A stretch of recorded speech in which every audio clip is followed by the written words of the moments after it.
On today's show, from CBS's Big Brother 23, Brent Champagne. What's up, everyone? Brent Champagne for Big Brother 23. Make sure you tune in to hear about my experience in the house and my thoughts on the game.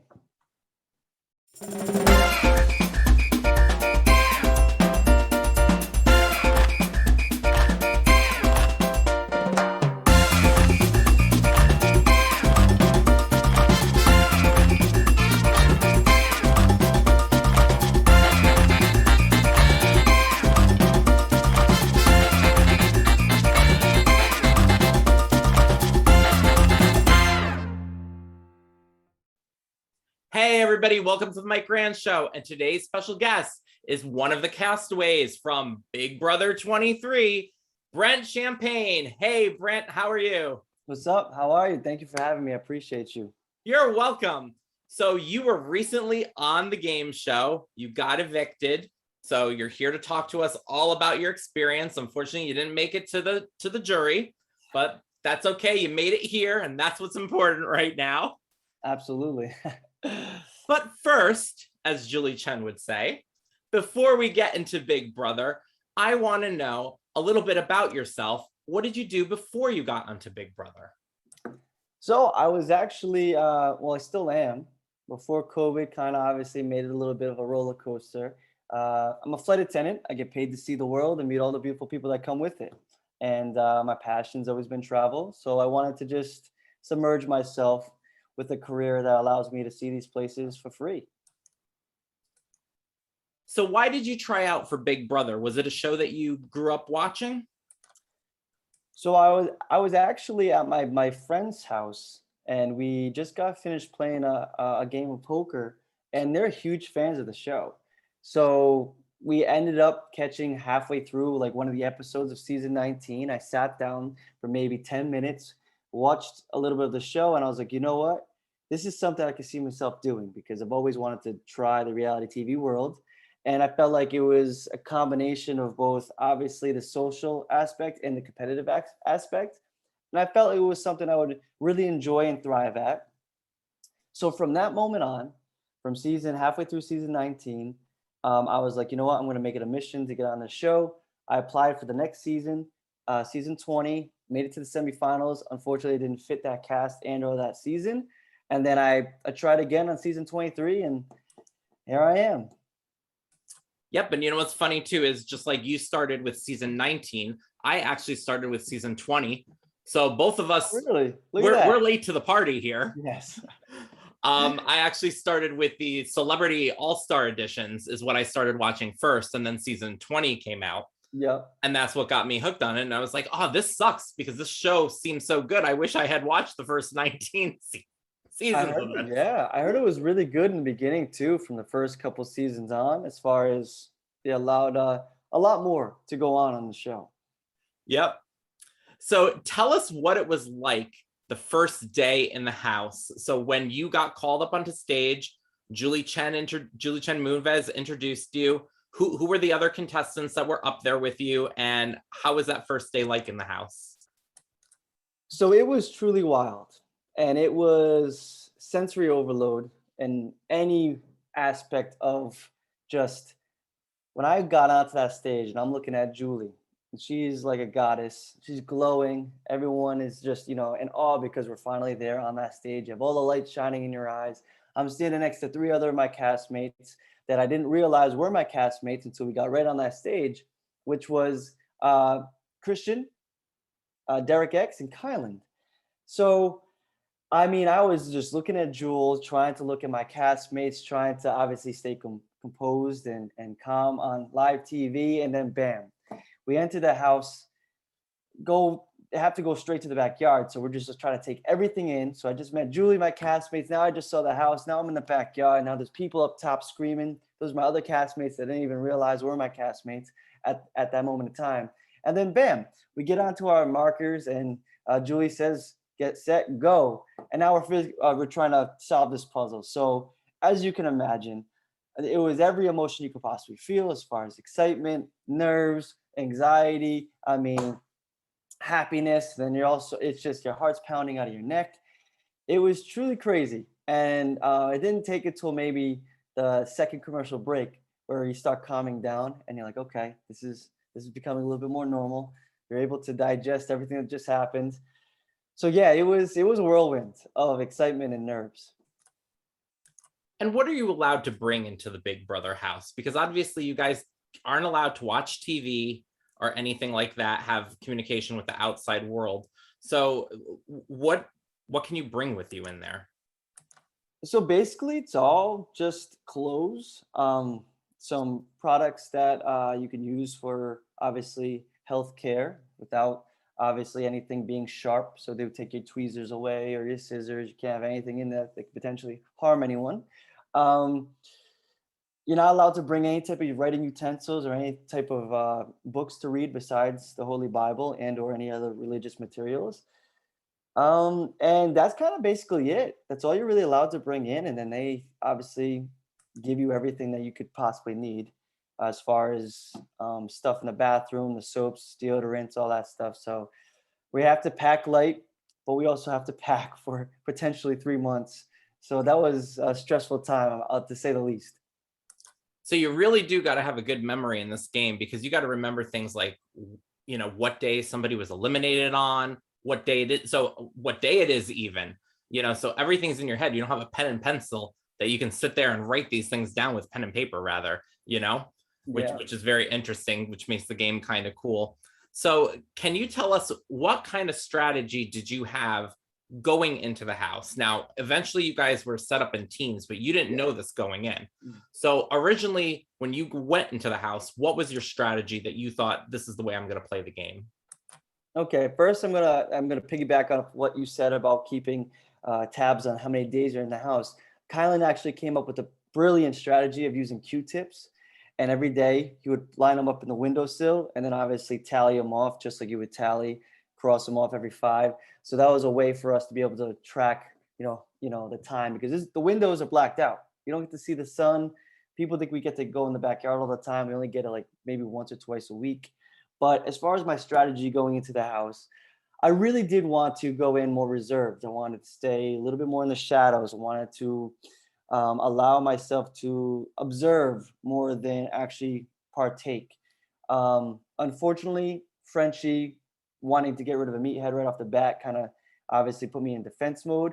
And the team aspect, although it's unique, it actually hindered my game because now I'm working with 3 others that their feelings and their opinions and all that stuff matters.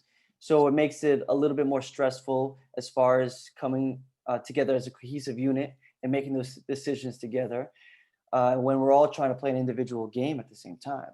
So I did not prepare for that. All my friends that are big fans of the show were trying to prep me.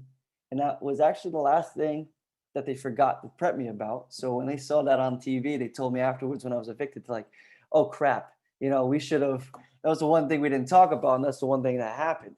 So, yeah, my strategy really was thrown out the window on the very first day when I found out all those things. So, but I tried to make the best of it. I tried to play the game as much as possible. I was a potential target week 1, so I was able to get myself off the block when Frenchie was, trying to put one of us up, and I was able to make it to week 3.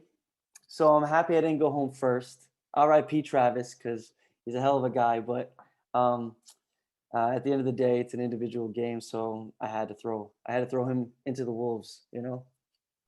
So the team that you got chosen to play for was the Aces, which Yeah. was headed by Whitney, and then also on the team was Derek X and Hannah. Now, if let's say you wound up being the team captain, or you could have gotten to choose your team, so you weren't the one picked, you were the one who chose. Looking at all the other contestants, looking back on them, who would have been your perfect team? So I do think that all the psychological evaluations that we've done previously to the show did put some type of strategy as far as production wanting to put the 2 people up that we would pick from. I don't really think it was random. I think obviously they wanted to make the teams a certain way and allow you to pick randomly, but the 2 you pick were either going to be one that really matched well or one that didn't, to make it interesting. It is TV. In a perfect world, if I was team captain, I definitely would have went with Derek X. So that I'm glad that that worked in my favor as far as Whitney picking him. And then as far as the two females go, I do think that Whitney and Hannah and myself, obviously, we weren't really on the same page often. So that caused for a little bit of tension between my team. But I do think people that I would have worked well with, Claire. I do think I would have worked well with Claire. I do think I would have worked well with either Sarah Beth, and or maybe Alyssa, because me and Alyssa were pretty close, even though we were not in on the same team. But I guess it's more or less, you're basing it off of first appearances, and you're basing it off of the one statement that they say. So, and with everything else happening around us, I don't know. I think it would have been a tough spot to be in, regardless. But perfect world, definitely Derek X. As far as the females, I'm not entirely sure. I think Alyssa would have been a good one, and I think Claire. Okay.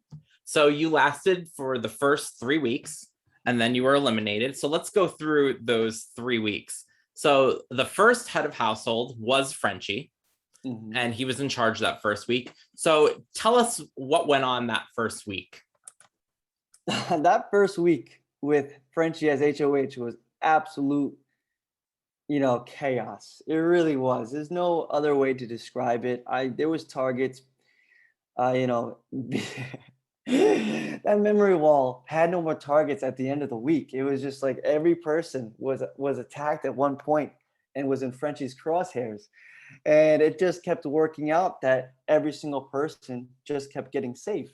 So, originally it was Christian, and Christian wins the wild card, saves Xavier. So there goes two of the meatheads that, potentially Frenchie wanted to go after. And then it was Derek X, and Derek X wins the um veto competition, takes himself and Kylan down. So they're safe. Alyssa was originally another one of the targets, but then he formed the alliance, so got her safe. It was just pandemonium of I could not. I was like a janitor. I kept having to try to clean up after all the damage, after each person was targeted, and trying to do a lot of damage control. But I mean, it made for a very entertaining first week. I think on Big Brother history.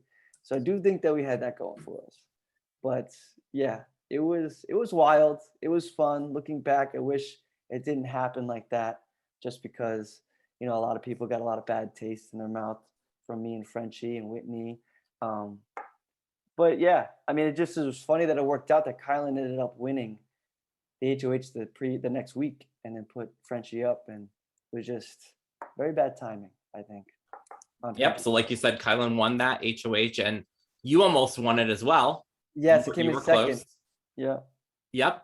So the first week, Travis was eliminated.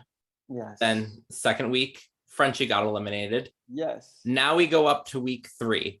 So at 1.2, you were also a have-not, correct? That second week, yes. Yes. So what was that like for you?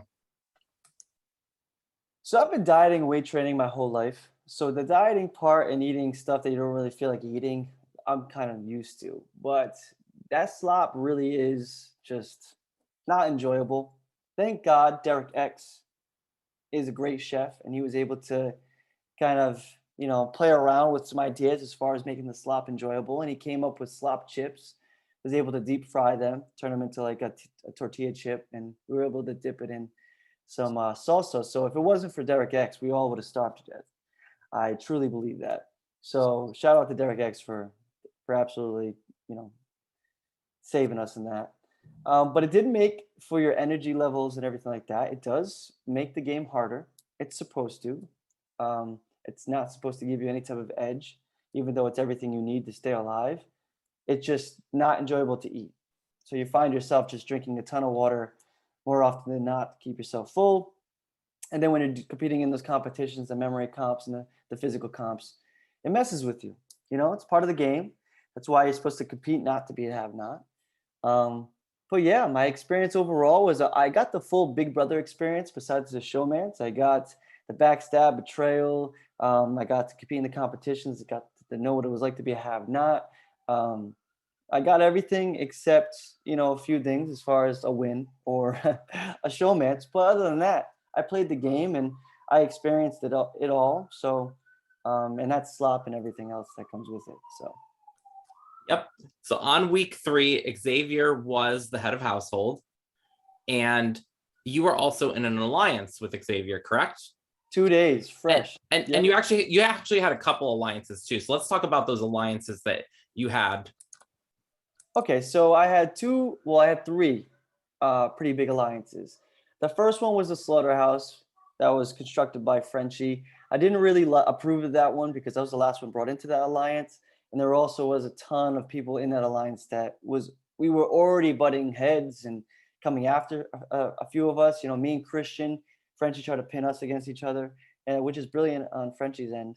And then you have Alyssa that's just been nominated on the block, and so is Kyland, and they're on the block, but they're part of the alliance. So it was just getting so messy. I really didn't like that alliance. I just could not say no to Frenchie because I was already a target and I got out of his crosshairs. And then we have the radicals, which was the Kings and the Aces.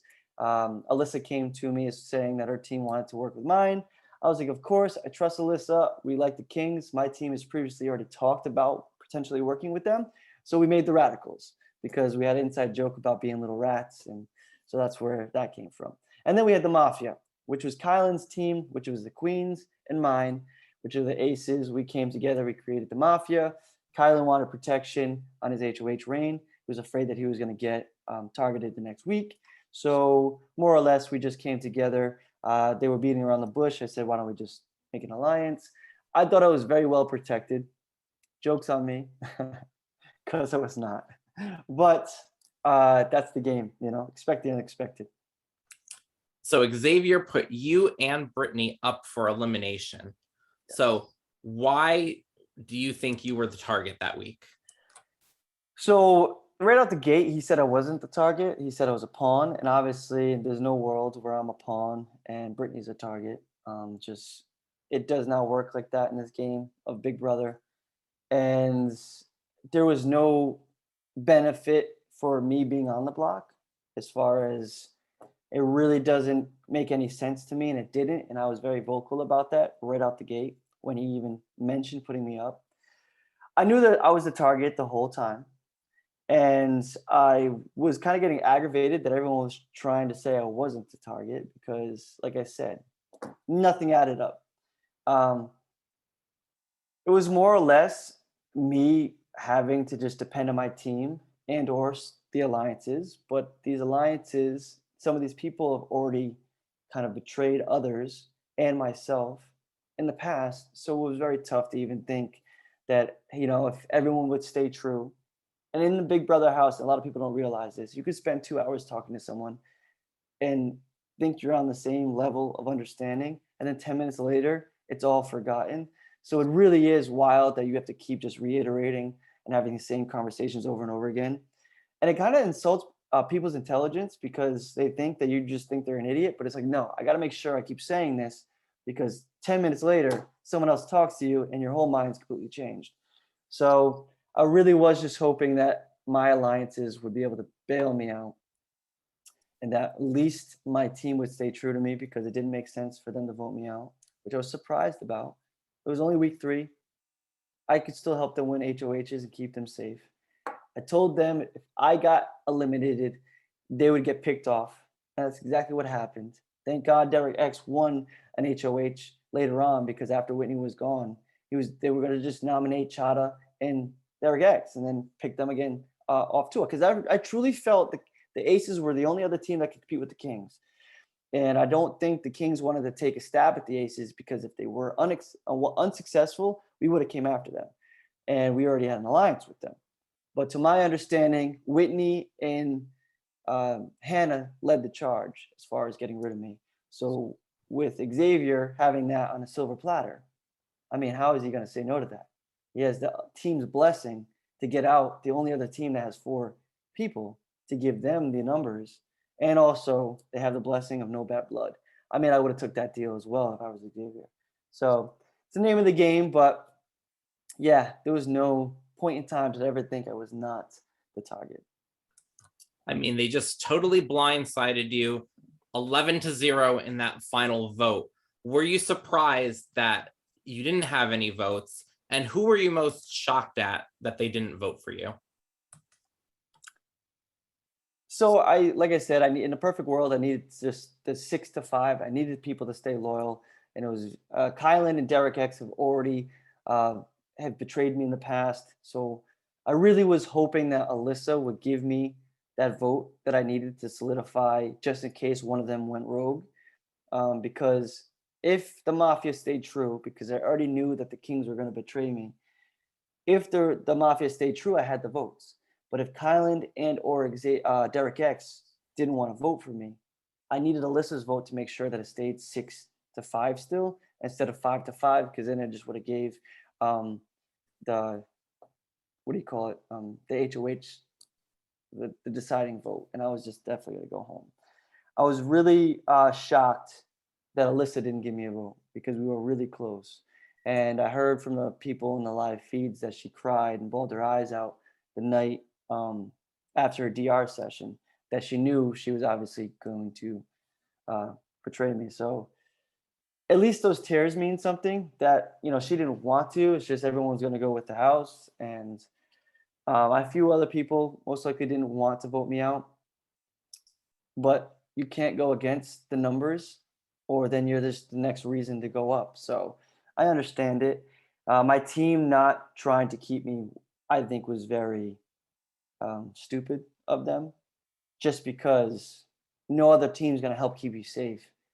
So if you get rid of me, who is another, opportunity of safety that early in the game, really didn't make much sense to me and or a lot of other people. And it also solidified with the 3 other teams that they were willing to vote me out, and I'm their teammate. So the other 3 teams have said vocally on the live feeds that how can we trust them when they voted out their own teammate? So I really did think it was just not a good move, and they should have waited until at least right before Jerry to do that. But it is what it is, and some people blew up their own game because of it. But I could have acted as a shield for a very long time.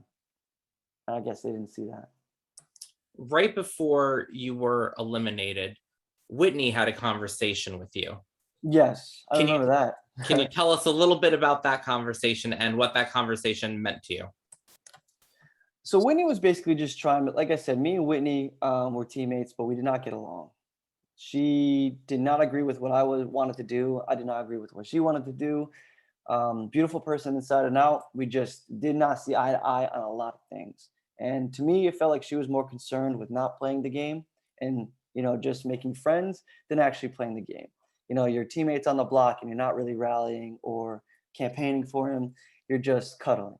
So that adds for a little bit of tension. And then from day one, she wasn't really truly on my side, as far as she would always be, calling me out for certain things in front of the other teams. Nothing bad or big. It was just like, why bring attention to things and show people that we're not getting along when we're in a game of trying to hide everything? So she would do that publicly a few times. And she was just having a conversation with me on the couch about how I should just kiss everyone's butt. And I'm not that type of person. I'm not going to clean up after everyone. I'm not going to, I'm not their father or their mother figure. Because that was one of the big concerns of why I wasn't cleaning up after the other housemates. I cleaned up after myself and the people that cooked, but I'm not going to clean up after everyone else leaving all this stuff around. We're all adults, some younger than others, and it was basically just a conversation about how she wanted me to basically, smile and nod and say yes to everything and not stand up for what I believe in to some degree, as far as, just basically do what everyone says. And I was very vocal on that live feed during that conversation where, I was just like, everyone can just mind their own business to keep it clean. But yeah, I am many things, but I'm not one to beg, nor will I ever beg. So it was more or less her just trying to convince me that, I didn't play a good game. But it was ironic because I was playing way more game than she was. So What was it like when you stepped out of those doors? You're eliminated and now you're coming back into the real world. The first person you see is Julie Chen Moonves. She's getting ready to interview you. Are you like, this is finally over? Or were you like, oh man, I wanted to be in there and really show what I could have done? yeah, walking out was bittersweet just because I was going into a world that was going to be telling me the truth a lot more often than not with the relationships I've already built outside. So that was great. And I was able to get a sense of relief that now I can do what I want to do, see the people I want to see, have that freedom again. But at the same time, I'm super competitive and I wasn't able to really showcase a lot of what I could do, especially with it being so many house guests in the beginning. The competition is a little bit more luck and skill. Pool shark, for an example, you're pushing a ball. If you get it in, you get it in. If no one else gets it in, you win HOH. Wasn't really much competitive edge in that or anything you can use as far as your ability is concerned. And the memory comps is basically more or less who did it faster and who was able to look at the certain things that were going to be asked by a random question at the end. So if you were looking at a skyscraper and you weren't looking at the fanny pack someone was wearing, then you're going to get the question wrong. But other than that, yeah, it was nice to be able to be free of lying, deceit, and betrayal. But at the same time, that's what I signed up for. And I would have liked to have gone as far as possible. I like to be in uncomfortable situations. So it's part of my lifestyle. But yeah, hopefully I get another chance at playing the game and I'll make it to jury that time or even win the 750,000. Or it might keep going up. You never know. You never know. Could be a million. Yeah, it really could.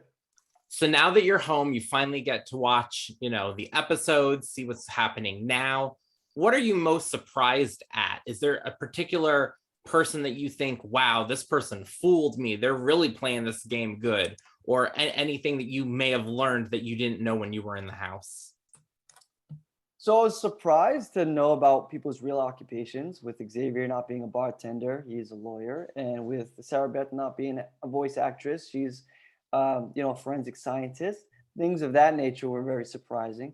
To learn that Big D is Joe Frazier's son, I mean, that's wild.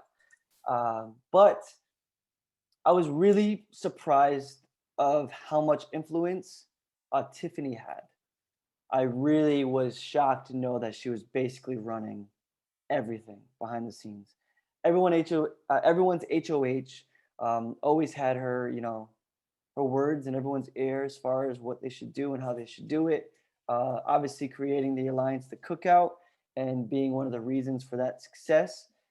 Yeah, I just truly was not expecting that. Not saying anything about her as a player, just more or less I didn't really see her do much in the house, but the whole time she's doing everything. So it was surprising. It was to see that she was running everything. Yes, the cookout has made it to the top 6. Just so everybody who's watching this knows, as of this filming, we are at the top 6. We haven't seen the second double eviction night, so we don't know who went home yet as of this airing. So right now, the top 6 is the cookout. They made it all the way to the end. They got everybody eliminated. So what I want to know is, I mean, they played a great game and nobody had any idea this alliance. And as far as I know, because I haven't, seen the earlier seasons, this is probably one of the greatest alliances, or if not the greatest alliance in Big Brother history. Absolutely. It has to be, from what I'm hearing from everyone, with the way they played the game. And it was really smart how they paired up with somebody too, and said, like, if you go on the block, your partner's going up on the block, and we're all going to vote to eliminate that person. So I want to know, what are your thoughts on their strategic game plays? Honestly, it's brilliant. No one saw it coming. No one could even fathom that would be the case as far as, like you said, pairing up and having that best friend. I mean, it really was brilliant because it was so many different members of so many different teams that were working together since day one and stayed under the radar for as long as they did. I mean, there was a few times where people started to catch on a little bit, myself included, when Xavier wouldn't nominate Ozzo, when everyone knew that like we were going to put up Ozzo and Brittany and or another Joker to take away a vote from Brittany, but because we thought there was an all-girl alliance happening. But yeah, I mean, when he wouldn't put up Ozza and I went to go talk to Hannah, and then Hannah got upset about how I brought that up. I started to put a little bit together, but it was not much, you know. I was far from knowing the whole truth of the alliance, but they were smart on their end. Anyone that sniffed out anything, they got rid of them right away, and they made it to the top six. They're making history. If there's no battle back, they'll continue to make history. Um, and yeah, I mean, rightfully deserved. An alliance that will go down, like you said, as one of the top, or if not the top alliance of all time at BB history, and that speaks volumes. So good And for they really them. played it smart too, because like somebody else had said somewhere else, that it's true, they were never almost all in the same room together. I know. They made sure no one knew this alliance was going on. They secretly report, back Yeah, to each other all the information that they needed. So they made their way to the end, and they did it. So we did. they did a great job. Now, what I want to know is, and we could be wrong by the time of this airing because we don't know who got eliminated, but I want to know your prediction for the final two, and who do you project to be the winner of Big Brother 23? I think it's going to be Xavier and Ozza. I think Xavier is going to win the 750. That's exactly what I was thinking, because I think that Ozza has been playing it very good, very smart, because she's getting by just enough where she's not a threat per se, but she is a threat, because they're going to think, oh, I'm bringing Ozza to the end with me because I can beat Ozza. Mhm. And I Yes, think Ozza that's have the a way very they're good friend. thinking. Yes, and Ozza and Xavier are great friends, Yes. and I do believe that Big D will be voted out before Ozza, so I don't really see it being a Big D and Xavier final two, but I do see Tiffany and Kylan being targeted very quick as far as being in the final six. So I do think more or less Xavier has a great rapport with everyone, and Xavier is playing a great game. And he, through the comps he needed to throw, and he's winning when he needs to win. He has a great BB resume. So regardless of who he brings to that final two, whether it is Chada, whether it is Big D, whether it is Ozza, he's going to win hands down. It's just he has the BB resume to back it up, and he's done what has needed to do to get there. I do think if it's Xavier and Kyland, obviously you have a little bit more of, it could be up in the air as far as the jury maintenance. But yeah, I just think that if Tiffany could get to the final two, she would most definitely win. She just played too good of a game socially, and then she got the competition wins that she needed to get, the first ever HOH back-to-back winner, all that, so she built up her resume physically as far as socially. Just don't see her getting to final two just because of her going rogue on that HOH, and everyone kind of doesn't trust her. But if she could manage to get there, I mean, if it was Xavier and Tiffany final two, which would never happen, I think Tiffany would win. Yeah, I agree, because I think if Tiffany was somehow able to make it to that final two, she's going to win it. And then being able to she also stuck with her guns with getting rid of Claire, her best friend and her best ally. And that to me could be something she could use when she preaches her case to the jury that, listen, I'm willing to do everything and anything to get here to win this. And I even got rid of my best friend when I had so many other options because of my individual game and staying true to the cookout.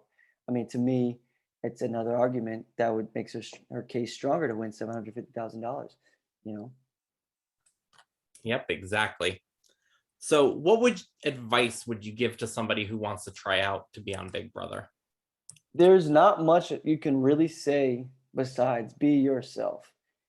Or you're in there for potentially 3 months, and whoever you try to pretend to be during the whole process of auditioning, they will find out very quickly because of all the psychological evaluations, all the different testing you do prior. it all doesn't match up and they will catch you. So be yourself, make sure that you're going in who you truly are, what you truly believe, and all that, because they're trying to fill roles and they're trying to make it entertaining and they're trying to find different types of people with different types of ideals, beliefs, backgrounds, everything. Once you don't stay true to who you are, they can sniff it out and they'll, let you go. So the best advice I can give anyone is be yourself all the way through, have fun, and don't try too hard. And what do you have lined up next what is next for Brent? So there's different opportunities when you get onto a reality TV show, and I signed a contract with CBS for 2 years. So obviously the potential of doing other TV shows as far as anything that is linked to CBS. Also, too, there's a doors of doing celebrity boxing and modeling and all this other stuff. So it's the world is kind of your oyster once you get your foot in the door, and it's your obligation to shuck it, and make the best out of it. But for right now, just allowing the opportunities to roll in, taking them, weighing them, seeing which ones I want to go with, and then going from there. All right, and now it's time for the lightning round, where I'm going to ask you two things and you tell me which one you prefer. You got it. So the first one is baseball or football? Football all day. Roulette or slot machines? Roulette. Mashed potatoes or coleslaw? Mashed potatoes. The tortoise or the hare? Tortoise.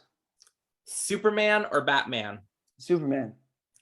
Temptation Island or Love Island? That's a good one.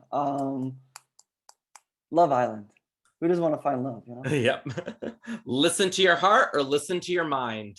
Heart, always.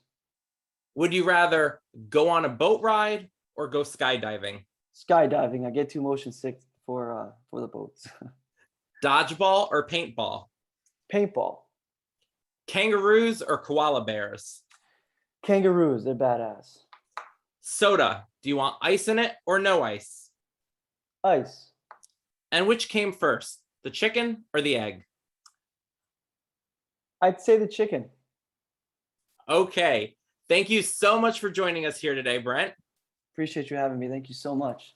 Can you tell everybody if they'd like to contact you and follow up and see what you're up to, where they could find you? Yeah, absolutely. If you guys want to ask me questions, get to know me, follow my journey. My IG, my Instagram is my main source of social media. The main way you can get in touch with me. That is at Fly with Champagne. So Fly, FLY, with WITH, and then Champagne, CHAMPAGNE. As far as any type of shout outs and all that stuff, and want to, get to know me a little bit more and meet your family, friends, and all that, I have a Cameo. That is just my name, Brent Champagne. And then, yeah, that's all I really have for now. But if I have a TikTok or YouTube channel or Twitter or anything like that, I'll make sure to post all that information on the IG account. All right. Awesome. Thank you so much. And everybody be sure to follow me on social media. I almost never say it in any of these episodes, so I have to start saying it. So follow me on Instagram. It's at official Mike Rand. Facebook, it's official Mike Rand. Twitter, it's at Mike Rand com. And the official website, MikeRand.com, and YouTube, the Mike Rand. So thank you guys for watching today. Thank you for joining us, Brent, again. Thank you for having me. And we'll talk to you all soon. Bye, everybody. See you guys.